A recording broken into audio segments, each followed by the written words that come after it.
influences that are coming into our community.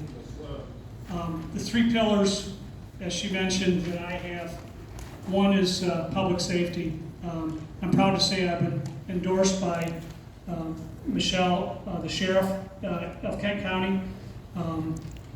She understands, as I've spent the last 17 years as a reserve deputy in Kent County, I understand the importance of safety, how that affects everybody in our community. I want to maintain a strong sheriff department. I've been on the mounted unit for the sheriff department. I helped build the barn that we have in Kent County. We've spent a lot of money, a lot of time and investment in that mounted unit because it's a great community asset. We not only help with crowd control and so on, but when you're on a horse and you're walking up, these little kids will come up and talk to you. Deputies in squad cars don't have that same problem. We on horses do, and we love it when the kids interact with us. The other thing that I want to bring to the county is our county has issues from time to time that need to have pushed back. We've got people that are working in our administration in the county that seem to like to spend the money like it's, we call it other people's money, and they spend it that way. We've gone through, there's been a number of issues over the last couple of years where it's just money. We've got a state senator or a state representative who formed a bunch of companies around COVID time so she could get money from the government, and no other reason. And our county wrote checks for $20,000 to this lady, and nobody is holding her accountable. That's a problem when they're spending your tax dollars like it's theirs, and they just give it away. So that's a really important part, that we got to have some accountability in our government. And then the other thing is our budget. We need to watch our budget. We need to start asking questions. There was a meeting not that long ago. They were talking about capital improvement projects, where one of the commissioners asked somebody who was looking for additional money for their capital improvement project, and time is up. All right. Well, at any rate, I want to watch that kind of stuff. I won't start pinching our pennies. My time is up, so I have to stop. To talk to Joel and the rest of the candidates about the questions you'll be asked. You're going to get at least 3 questions. You have 3 minutes, and we want you to be specific in your answers. But the quicker you answer them, the more specific, the more questions that you'll be able to have for all of the candidates to be able to share more about your position on certain questions. So we can go ahead and dive right into the first question for you, Joel. Should county commissioners write and adopt specific policies, or should the details of these policies be crafted and implemented by boards, commissions, or outside specialists? That's the problem we have in government right now. Our rules are written by bureaucrats. They're not. The politicians will pass laws with certain intentions, and they get in the hands of the bureaucrats, and the bureaucrats change it. That's not the intention. You're elected as an elected official. You're elected to represent the people. The people expect you to step up and be specific about your rules and laws, and they expect the bureaucrats to follow them. And we're having that problem right now. It's not happening at all levels, from county all the way up to the federal government. Joel, what is your experience in preparing budgets, and how would that prepare you for being on the county commission? My experience, I started my first business when I was 18 years old. I have signed the front side of paychecks my entire life. I don't sign the back side. I pay those people. I have been an employer my entire life. 18 years old, I started my first business, grew it in 4 years to become the largest exporter of regrind plastic in the country, and I sold that business. Reinvested in real estate. I've been in a number of different businesses, from grocery store in the Virgin Islands to manufacturing companies to real estate in 14 states. And all that entire time I have had to deal with budgets, I had to deal with expenses, I had to deal with employees. And so I am clearly the most experienced person in our race as far as that particular question goes. Should any part of the county budget be shielded from cuts? I think everything is open. I don't know that there should be a single thing that's shielded from cuts. Certainly you have to watch, our budget needs to be designed around what services the county is supposed to provide. When we go beyond that narrow definition of public services that counties are supposed to provide, that's when we run into trouble. But I don't think there's a single thing in the budget that shouldn't be scrutinized. One of the, that's loud. One of the millages that's being proposed for us to vote on August 6th has to do with raising $28 million for KDL. What are your views on whether or not we should support that millage? Well, I haven't been to the library since I was in school. And our world has changed. I think personally, I'm not in support of spending a bunch of money on that. I think our world has changed. Internet has become available. I don't know. I'm seeing all these signs out there about people supporting the library village. I don't know. I think I need to go to the library and figure out why they need all this extra money, and that I just don't see it at this point. Thank you.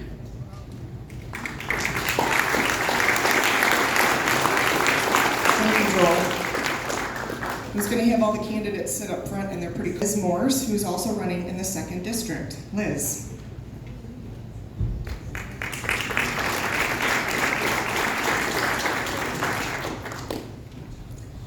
Good evening, everybody. My name is Liz Morse, and I'm not your traditional politician. I have never run for a race before, but I tell you, I'm a mother, I'm a farm wife, I'm somebody who lives and has always lived in our area, and with that, I bring the real life experience. I wasn't even really that interested in politics until 2020, and I became much more interested when they took away the right as a parent for what my children could or couldn't do. And I became very interested when, during my day job, I would have small businesses call me on the phone, crying, wondering how they were supposed to make ends meet while being shuttered. So 2020 definitely opened my eyes, and I became very interested. I grew up in Sparta. I attended Sparta schools, and I graduated from Grand Valley State with a degree in community development. I've had the opportunity to work for the Village of Sparta for the last 18 years in community development and working with small businesses. One of my pillars is an advocate for small businesses. I am raising 3 children with my husband, who is an apple farmer, and we live in Sparta Township, and we are balancing the hardship of farming with growing apples and growing our children. Hopefully, a 4th generation farmer on the way. I'm also a 4-H farm mom, so in addition to not growing up on a farm, I'm learning the hard way with cows and pigs and going to the 4-H county fair at the end of the month, and I recommend if you haven't been there, you need to check it out. It's a very cool facility now. I am very pleased to say that as a small business advocate, I've spent the last 18 years in the village working with our small businesses and hearing the concerns and hearing our community growing all of the voices in the Sparta area. District 2 consists of Sparta, Tyrone, Alpine, and a little bit of Plainfield, and I intend to represent those voices to the best of my ability. So as a non-traditional politician, I will listen to what the community is saying and make those decisions at the county level, at least represent to the best of my ability. Thank you. Thank you, Liz. Ms. Morris, one of the ballot proposals on August 6th has to do with raising the hotel tax from 5 to 8% for people who stay here less than 30 days in a hotel or lodging, paid lodging. And the money they want to use it for to finance stadiums, arenas, sports complexes, and aquariums is what the ballot says. What are your views on that? I think good governance is where we need to really watch every penny and where it's being spent. I appreciate that we are taking it to the voters so that they have a voice, so that they can vote on whether or not this type of village should be put in place, and that those dollars just aren't being spent out of the general fund or being out of a savings account at the county level. So I do appreciate that it is on the ballot. That is the intention of those types of millages.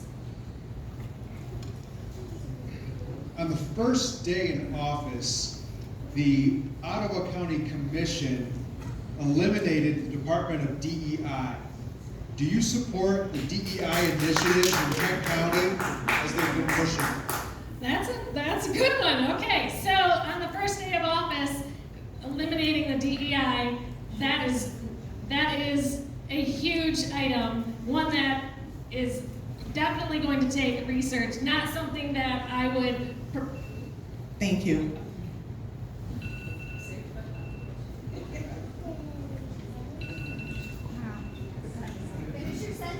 You want to finish that? I guess tell us, do you support the elimination of DEI initiatives in Kent County, yes or no? I do not support. Good.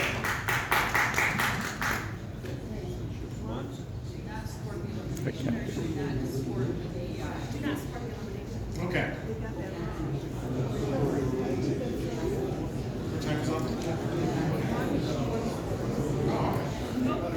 Okay, Mrs. Morris. I asked Joel, what's your experience in preparing budgets and dealing with budgets, and how would that prepare you for the county commission? Certainly, the question about budgets. So with raising a family and a household budget, raising a farm budget, having worked for the Village of Sparta for the last 18 years, we have budgets in place. Our department has a budget in place that I operate and set each year and stay within. So that is something that I do have not as much experience in, but do on a home level, a farm business level, and a professional level work with. Thank you, ma'am. Thank you. Thank you, Liz.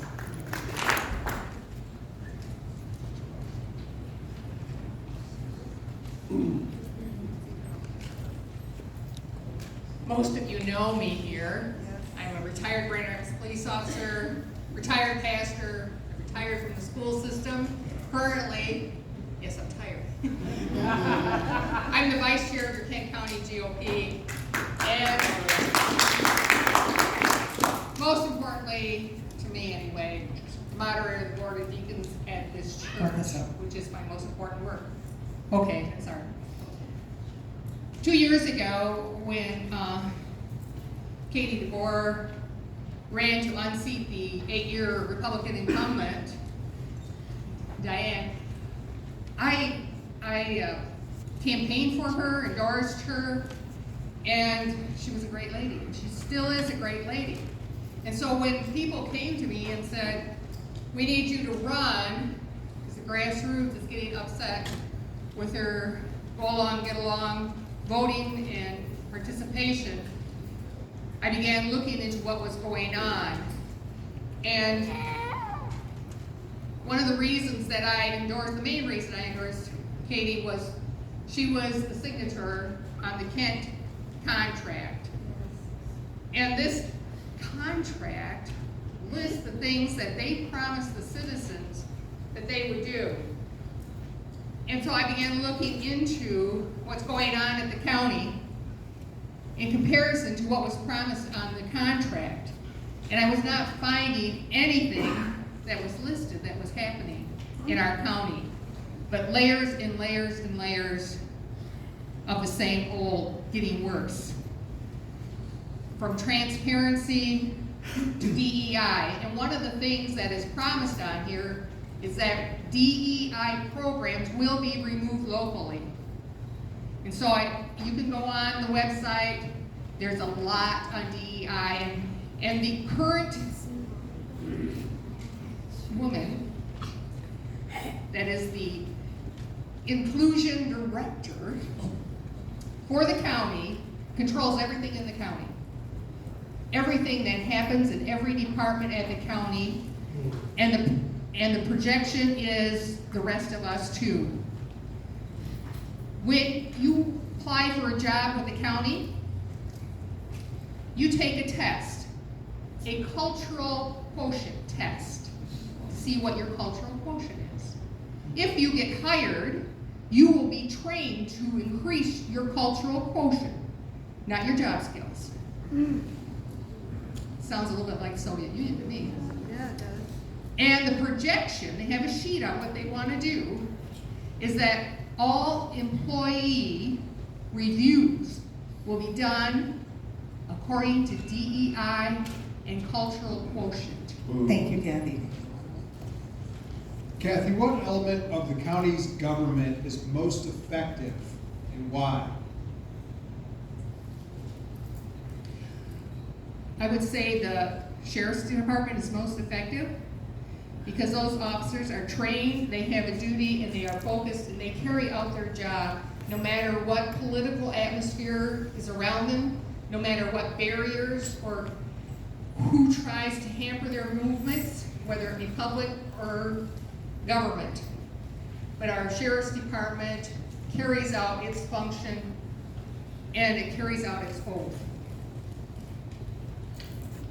Kathy, there's been an ongoing debate in Kent County at the commission about the public defender's office and how it's going to be handled going forward in the future, whether or not it should remain independent from the county commission and the county administrator, or if it should fall under the auspices of the county. And so the same county that's prosecuting you is also administering your defense. What do you think about that debate that's going on here?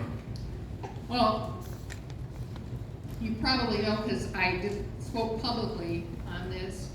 And I think the debate is wrong-sided. It's set up as a them and us, as if the prosecutors and the sheriff's department are against the people, and the defenders are for those poor, innocent people that the government is harassing and arresting. And I think that's the wrong context. I think both sides want to see justice. Justice for the victim is the focus one side, and justice for the criminal is a focus on the other side. Both sides need to do a broader perspective and work together. The law enforcement side is required to observe the rights of the suspect and to protect the victim. But I would like to see both sides discussing that how do we maintain justice in our society together. Thank you, Kathy. What part of county government would receive more attention if you are elected? Well, that's a plus and a minus. There's the good side and the things we need to do. And as far as attention, removing DEI is going to be a big focus for me. It take a lot of time. And the second thing is the budget. I try to look at the budget and say, you know, where does it say this is how much we take in and this is how we distribute it? It's 188 pages long. You know, there's a transparency page, and this is our transparency. And I try to figure it out. And they've got an awards, but I'm not an accountant, I'm a mathematician. And that's why I don't like accounting, because in accounting 2 + 2 can equal 7, and mathematics 2 + 2 = 4 every single time. So I've been going through the budget, and that is going to take a lot of my time because there's a lot of stuff in there we have to get out, millions of dollars we can get rid of. And a lot of things say, well, we get so much from the state or the federal government, well, we have to kick in this. You pay both ends. Thank you, Kathy. All right, we've got a few more candidates to hear from. And we are now going to hear from Bill Hirsch from the 10th District. So, Bill, thank you.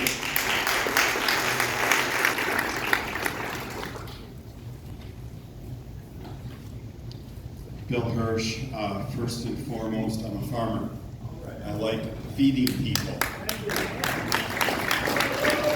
I never saw myself in politics, but was encouraged by several good friends to run, and here I am. I'd like to recognize and thank my father for being here tonight, my son John, Kimberly. I've been very blessed and humbled by a lot of good people in this room who have been helping with my campaign, knocking doors, writing postcards. It's a real honor. I served as a county commissioner for 4 years. I have experience. I know how it works. Unfortunately, it's not what you think. 3 people, 4 people maybe control everything. If you're a problem, if you have a thought of your own, they'll put you on legislative and you have 0 say in the budget. You cannot move a single penny from one column to another. That's wrong. It's a $540 million annual budget of your tax dollars. It's enough. As your county commissioner, I should have some say in that budget. It's a leadership problem. I want to fix it. I could do it with the good help of several candidates here. I care about our community. I've been very humbled. I want to talk a minute about my mother. I lost her 2 years ago. She was fighting Parkinson's. She would not give up. She had a concession business, apartments. I'm never going to retire. I'm never going to quit. As she can't walk anymore, she's never going to quit. I've knocked personally almost 3,000 doors in the community. I'm tired, but I'm here. Last night I knocked on a door and she said, "Bill, it's so good to see you." This lady's 88 years old. "I used to help your mother with the popcorn wagon." I'm not going to quit. I'm not going to quit. A young man said to me, "You're like Winston Churchill. Never, never, never give up." I'm not going to.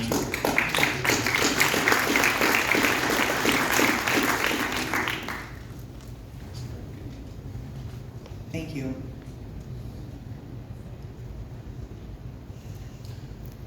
Okay, Bill, the Kent County Commission has been dominated by Republicans for decades, thank God.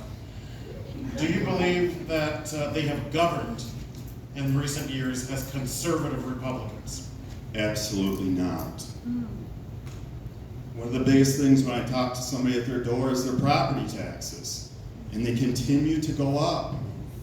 New homeowner, been there 3 years, started $6,000 annually for their taxes. In the last 3 years in Gaines Township, they've gone up to $11,000. $550 million should be enough. There's a lot of talk about affordable housing and a lot of changes in the housing industry. Are county land use regulations and permitting processes doing enough to ensure the public interest? And should the county be encouraging building and development? I think the county should be involved in planning and zoning, and they're not. They leave it up to the townships. Township gets a land speculator that sues the township, and the township rolls over and allows them to do whatever they want. And then the taxpayers have to pony up the money to build another school, widen the road, extend the sewer. It's a burden most townships can't handle.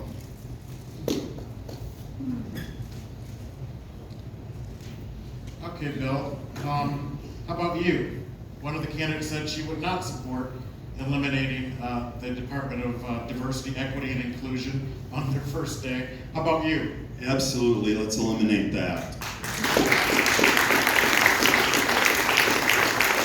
We need to move forward, not backwards. We shouldn't be hiring people based on their gender or their ethnicity. Didn't Martin Luther King say it best? The content of your character. Thank you, Bill. Okay, we have another candidate here from the 10th District. Well, let me rephrase that. Robin Halstead could not be here herself, but her husband, Jeffrey Halstead, is going to read her 3-minute presentation to all of you.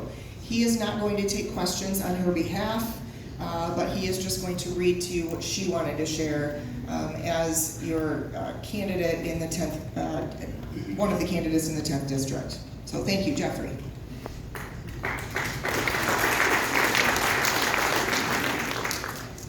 My name is Robin Halstead. And I'm sorry I'm unable to join you this evening. Prior to filing for this campaign, I committed to chaperoning and serving with our church teams at Student Life Camp in North Carolina. We're learning God's Word, engaging people with the gospel, and serving the community by doing some building projects for a camp for the disabled. It's been a good week so far, but please allow me to share why I'm running for commissioner. As a 21-year resident of Gaines Township, I've had the privilege of seeing our community grow and flourish. In fact, Kent County is one of the fastest growing counties in Michigan. And Gaines, Byron, and Caledonia are some of the fastest growing areas within our county. I love living here and enjoy the feeling of a small town community with all the benefits of a larger city. I'm deeply committed to ensuring it remains a wonderful place to live, work, and raise a family. My journey in this community has been enriched by various roles, such as serving as the executive director of the Cutlerville-Gaines Chamber of Commerce and leading Cutlerville Community Days for a number of years. These experiences allowed me to work closely with local businesses and residents, fostering economic growth and community spirit. In addition, my work and advancement at Cornerstone University and Christian Healthcare Centers has honed my skills in fiscal monetary stewardship, strategic planning, and community engagement.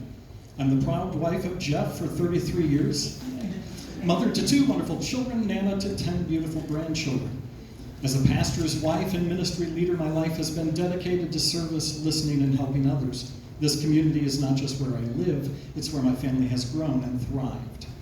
My campaign focuses on several key priorities. Life. I believe in the sanctity of life at all stages and will advocate for policies that protect the most vulnerable among us. After all, if life itself has no value, then the rest of the issues really don't matter. Safety. Ensuring the safety of our community is a huge issue that touches every area of our life. As we continue to grow, so does our need to support our law enforcement, first responders, ensuring they have the resources they need to keep us safe. I will always support our sheriff and first responders. Fiscal responsibility. I'm committed to maintaining fiscal discipline, keeping taxes low, and ensuring that our resources are used efficiently to sustain our AAA bond rating. Our community deserves a government that is accountable and transparent with its finances. Economic development. A well-rounded, healthy environment includes everything from small business to industry, agriculture to developments, education, medical resources, and more. By collaborating with key individuals in each of these areas, we can build a robust and diverse economy that benefits everyone. Limited government. I believe in a government that is efficient, effective, and respects individual freedoms. We need to intervene only when necessary, allowing our community members to thrive without unnecessary regulations. I want to bring my business skills, my passion for people to serve our community.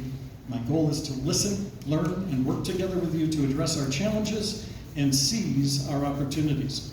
By focusing on these priorities, we can remember what we love about our community and work to ensure that future generations are able to thrive and love our community just as we all have. Thank you, Jeffrey. Thank you. Is Josie Kornev from the 18th District. Welcome, Josie.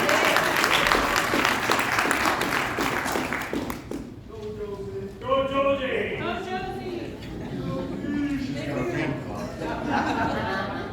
Yeah. So who am I? I think you guys already said. I'm Josie Kornev, and I am running in the 18th District. I don't know if you know, I'll tell you some of my history. I was born in Germany. I grew up then in California, and I grew up in a Democrat family. When I came to Michigan, I became a Republican. I aligned to the Republican platform. And Jesus is my focus, and the Bible is my guide.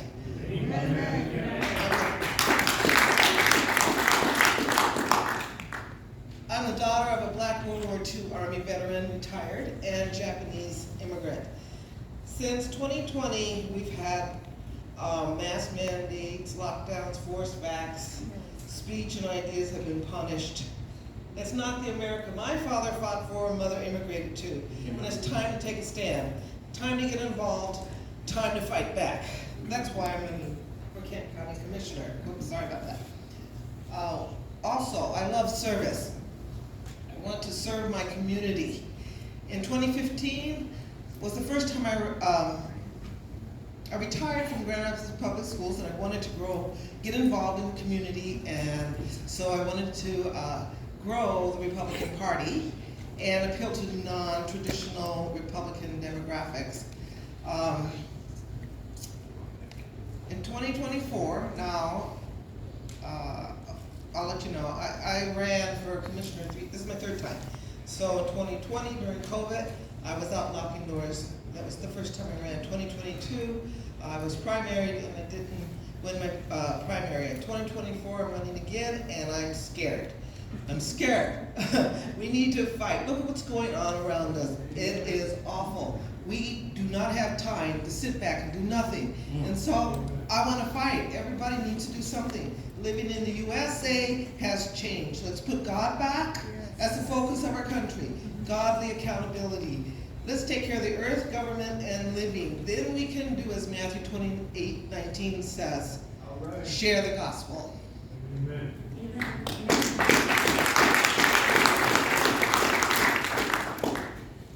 Josie, Yes. you're running in the Republican primary. The new grassroots-led local party has put on over 50 events and meetings over the last couple of years. How have you supported the Kent County GOP in the months and years leading up to this election? After running, I became a precinct delegate and then elected to the executive committee. And so one of the subcommittees is the events and fundraisers, and I'm a member of that. And we are very, very busy, and I attend practically most everything, especially at the encouragement of a dear friend, Lance. He said, you better be at all the places. So, mostly, you know, like the coffee with the chair, which is wonderful, pizza and politics. I worked on the Lincoln Day Dinner Committee, and currently on the events committee working on this whole year. We had the spring gala, we had in 2023, and in 2024 we had the Roaring Twenties gala, and various other, we had education classes, Robert's Rules of Order. Although I didn't run it, I was a volunteer. So I tried to participate and help and serve as best I can. Thank When you. managing public agencies, is it better to have more employees at modest wages or fewer employees at a wage that's high enough to attract quality applicants? It depends on the job. You know, some things you just don't throw people at, massive amounts, low wages, less skills. Then again, you can't buy everything by having top-heavy experts and no one to do the work. So,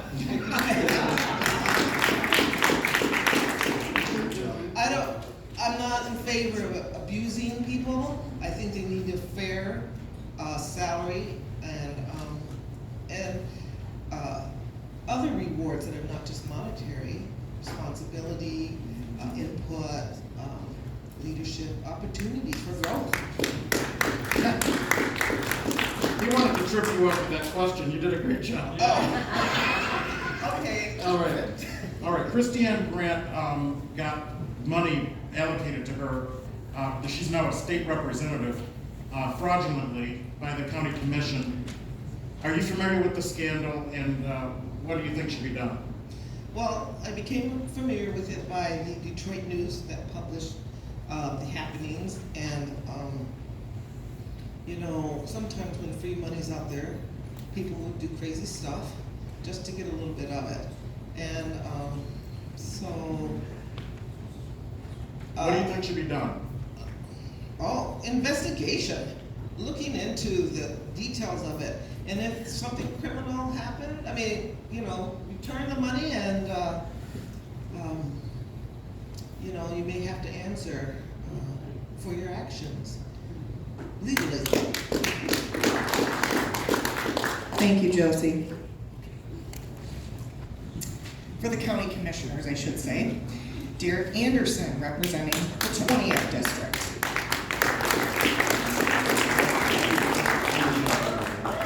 Good evening. My name is Derek Anderson, and I'm running for the 20th district, which covers northern Wyoming and some of southwest Grand Rapids. I got my start into politics about a year or so ago when a friend went to the Wyoming Public Library. And right there, in the middle of the library, right on display, were a bunch of perverse and sexually explicit books targeted at children.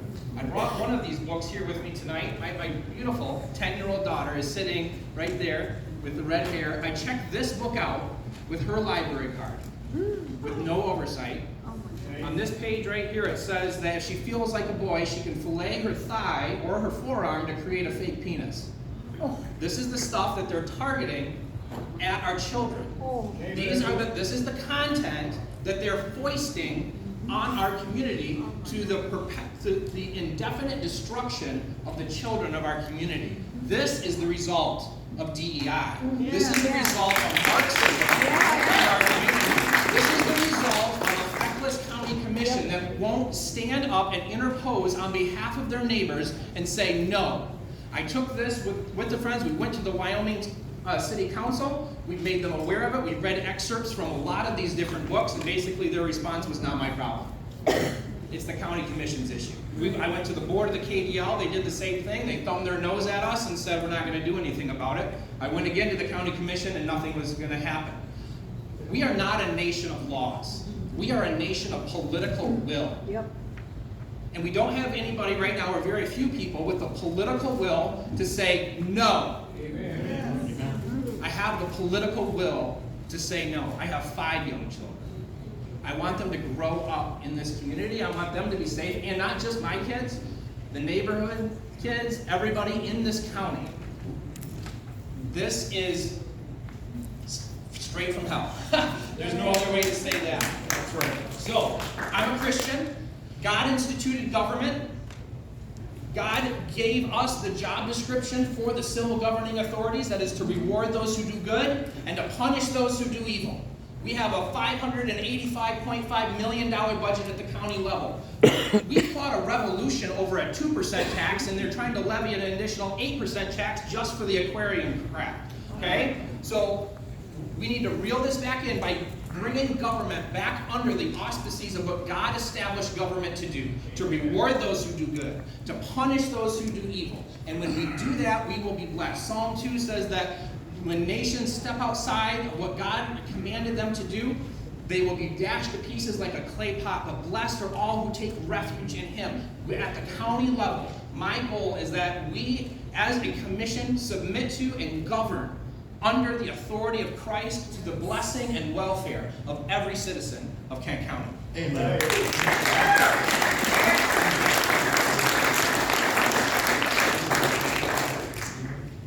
Would citizens get more effective services at a better rate if more functions of the county were accomplished by contracting with private providers? I've never heard of a government program that went well.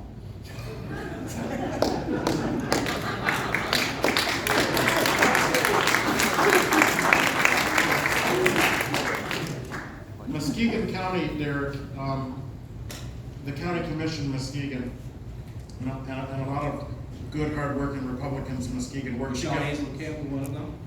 Yeah, Michelle, Melinda Pago, a lot of great people there. Zach, Lauren, they worked to run Planned Parenthood right out of town. And right out of their building. Would you support eliminating all abortion funding and Planned Parenthood support in Kent County? I was arrested by the Grand Rapids Police Department for standing outside of the abortion clinic at 320 Fulton, peacefully interposing on behalf of my crippled neighbors. I'm willing to do what it takes. A person's a person, no matter how small. And we have a lot of Republicans right now that's saying they're even okay with the pill. 60%, I think, of abortions now are taking place via the pill.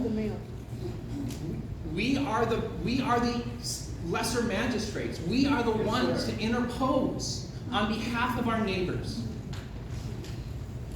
Yes. There's a millage right now to increase property taxes. One of the proposals on the ballot.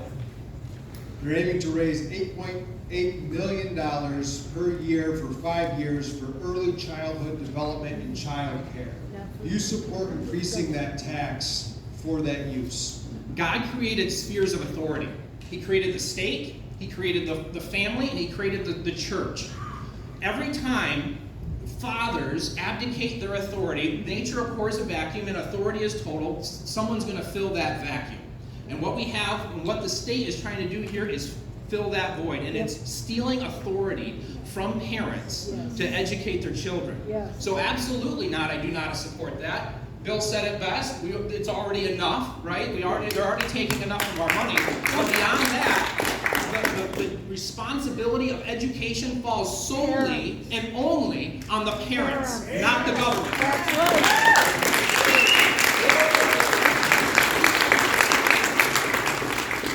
Thank you, Derek. Okay, why don't you guys give this group of county, this time, we're gonna change it up just a little bit. I would like to have Dennis, where's Dennis? We're gonna pass the plate, we do this at every meeting, because chapter operations, this kind of thing takes money.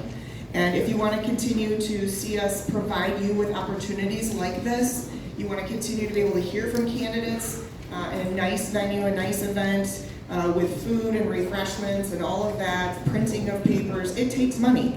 So we always ask people when they come to our chapter meetings if they wouldn't mind skipping a coffee and donating $5 at the chapter meeting to help support our chapter operations. Because when you do that, you help us to continue to help you and to provide these types of opportunities for you. So we're gonna go ahead and pass the bucket if you don't mind. And while that's going around, in between our transition from our county commission candidates to our judge candidates,